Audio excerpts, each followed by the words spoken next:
Praise the Lord दोस्तों, आप सभी को प्यार भरा नमस्कार। आज हम बात करते हैं एक नए टॉपिक के ऊपर। ये जो हमारा टॉपिक है वो बहुत लंबा चलेगा, लेकिन हम इसको पार्ट बाय पार्ट आपको बताएंगे। नए नियम के अनुसार परमेश्वर की आत्माएं कितने प्रकार की हैं। नए नियम में परमेश्वर की 9 प्रकार की आत्माएं बताई गई हैं। आज हम बात करेंगे पवित्रताई की आत्मा के बारे में। रोमियो की पुस्तक 1 अध्याय 4 वचन।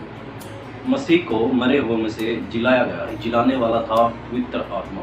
मेरे प्रियो, यदि आप सच्चे मन से परमेश्वर पर विश्वास करते हो, यीशु मसीह पर विश्वास करते हो, तो मेरे प्रियो पवित्रताई का आत्मा आप लोगों के जीवन में यथार्थ काम करेगा। परमेश्वर को मरे हुए में से जो जिलाया, वो पवित्रता की आत्मा के भाव से जीवित होकर हम लोगों के बीच में उठ खड़ा हुआ।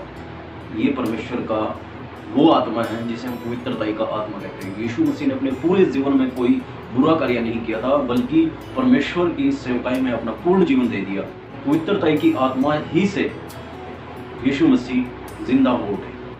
आज हमको खुद को पवित्र रखने के लिए हमें अपने जीवन को, अपने आप को परमेश्वर के पवित्र आत्मा के हाथों में सौंपना होगा, तभी हमारा जीवन पवित्र हो सकेगा। अदरवाइज हम शैतान के चुंगल में फंसे रहेंगे और पवित्रताई का आत्मा हमारे अंदर वास नहीं करेगा। मेरे प्रियो, जिस प्रकार यीशु मसीह ने अपने आप को पवित्रताई की आत्मा के हाथों में सौंप दिया, उसी प्रकार हमें भी अपने जीवन को पवित्रताई की आत्मा के हाथों में सौंपना होगा, परमेश्वर की आत्मा के हाथों में सौंपना होगा, ताकि हम लोगों का जीवन भी सार्थक सिद्ध हो।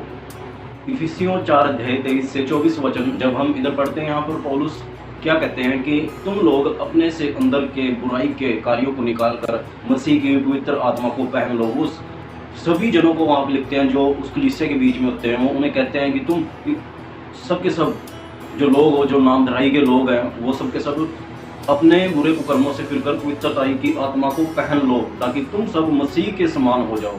पवित्रताई का आत्मा आप लोगों को कभी भी बुरा कार्य करने के लिए नहीं कहेगा। वह कभी नहीं कहेगा कि आप शराब पीजिए या अपने घर में झगड़ा कीजिए या अपनी पत्नी के साथ मारपीट कीजिए। कभी भी वह बुरी संगति के साथ खुश नहीं रहता, वह बुरे लोगों के साथ खुश नहीं रहता। मेरे प्रियो, यदि आप लोगों को पवित्र आत्मा अपने जीवन में आज लाना है, तो प्रियो आज आप लोगों को जरूरत है अपने मनों को जांचने की, अपने दिलों को जांचने की। अपने आप को पवित्र करो और परमेश्वर के पास आओ, ताकि परमेश्वर आप लोगों के ऊपर अपना पवित्रताई का आत्मा उड़ेले और आप लोगों की जिंदगी में अनुग्रह हो। जो आप लोगों के जीवनों में कमी है, जो घटी है, वो अनुग्रह का आत्मा आप लोगों के जीवन में कार्य करेगा पवित्र आत्मा के थ्रू। मेरे प्रियो, अपने पुराने जीवन को त्याग कर नए जीवन की सी चाल चलो। तुम पुराने जीवन को अपने छोड़ दो, जो तुमने बीते जीवन में अपने कार्य किए, उन कार्यों को भूल कर मसीह को पहन लो, मसीह की चाल चलो, ताकि लोग कहीं दूर से देखते हैं कि यही वो है जिसने प्रभु यीशु मसीह को चुना, यीशु मसीह ने इसको चुना और अब ये दोनों एक है। इन दोनों एक होने की वजह से लोगों पर आपके जीवन का प्रभाव पड़ेगा। मेरे प्रियो, आज समय है, समय का सदुपयोग कीजिए, समय के महत्व को जानिए कि पवित्रताई का आत्मा आप लोगों के जीवन में कितना जरूरी है। पेंतुकुस्त के दिन से पहले ही अपने वहां के सभी लोगों ने अपने स्वभाव को जांचा। पौलुस ने सभी को कहा कि अपने स्वभाव को जांचो और अपने धर्म के मैले चिथड़े कार्यों को पीछे छोड़ दो, ताकि परमेश्वर तुम्हें ग्रहण करे। उसके एक दिन पश्चात ही जब लोगों ने ऐसा किया, अपने पुराने जीवन को छोड़कर, त्याग कर यीशु मसीह के साथ लो लगाकर दुआ करनी स्टार्ट की, तो मेरे प्रियो उसके अगले दिन ही उनके ऊपर पवित्र आत्मा उतर आया।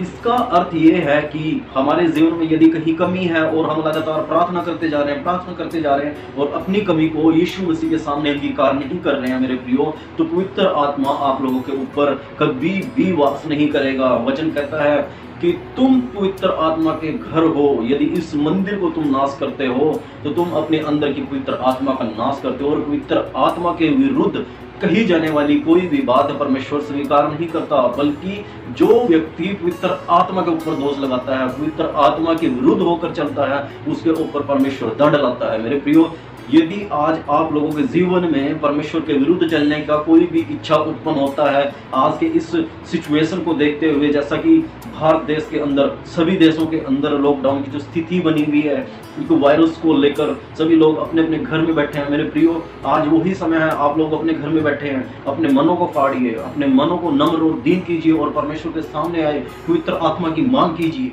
वचन में लिखा हुआ है कि मांगो तो तुम्हें दिया जाएगा। पिता अपने पुत्र को यदि वह एक सही नजरिए से परमेश्वर से मांगता है तो वह देता है।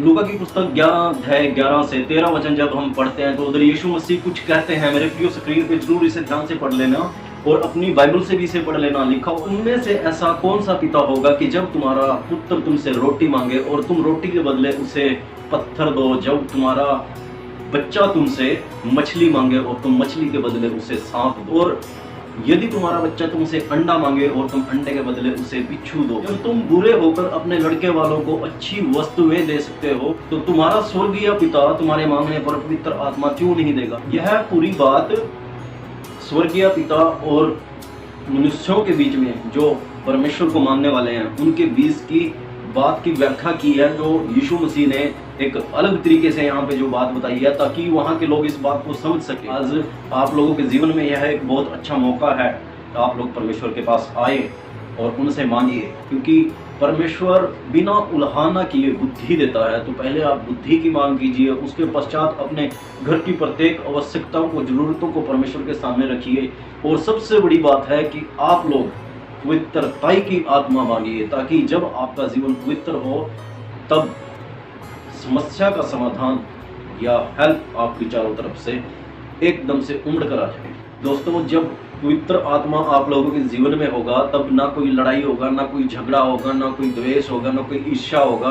मेरे प्रियो, आप लोगों के जीवन में शांति होगी, पवित्रताई होगी, आप लोगों के जीवन में वचन होगा, परमेश्वर की महिमा आप लोगों के मुंह से होगी। मेरे प्रियो, जब आप लोग परमेश्वर के साथ व्यक्तिगत रिश्ता बनाओगे, उसे अपने मित्र की तरह मानने लग जाओगे, तब वो पवित्र आत्मा आप लोगों के जीवन में कार्य करेगा।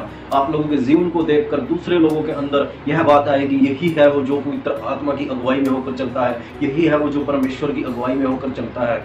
आज समय है मेरे प्रियो, आज आप लोगों का दिन है, आज आप लोगों का समय है, पवित्र आत्मा की अगुवाई में होकर चलिए। तो परमेश्वर आप लोगों को बहुत आयास से आशीष दे।